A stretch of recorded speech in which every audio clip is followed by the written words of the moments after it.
Let me read a letter I recently received. Dear Dr. Breen, why has the Combine seen fit to suppress our reproductive cycle? Sincerely, a concerned citizen. Thank you for writing, Concerned.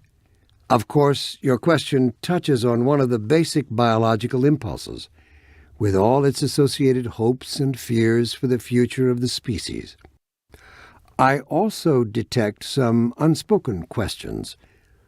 Do our benefactors really know what's best for us?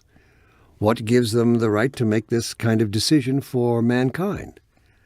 Will they ever deactivate the suppression field and let us breed again?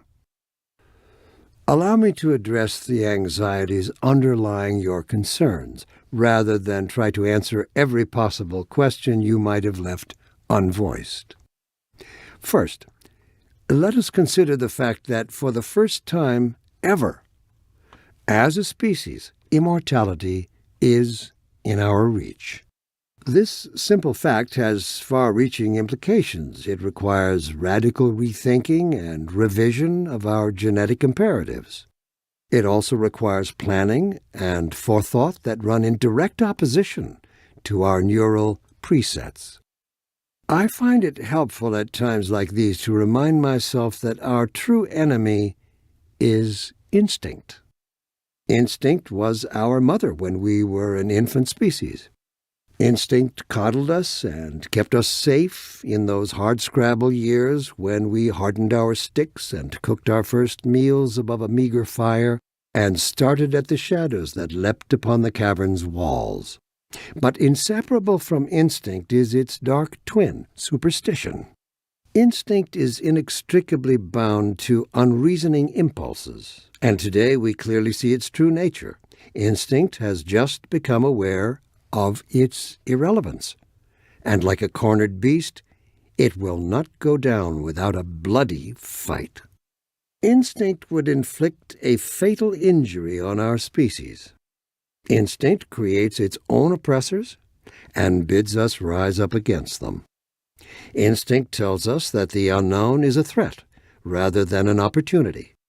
Instinct slyly and covertly compels us away from change and progress. Instinct, therefore, must be expunged. It must be fought tooth and nail, beginning with the basest of human urges, the urge to reproduce. We should thank our benefactors for giving us respite from this overpowering force. They have thrown a switch and exorcised our demons in a single stroke. They have given us the strength we never could have summoned to overcome this compulsion. They have given us purpose. They have turned our eyes toward the stars. Let me assure you that the suppressing field will be shut off on the day that we have mastered ourselves, the day we can prove we no longer need it.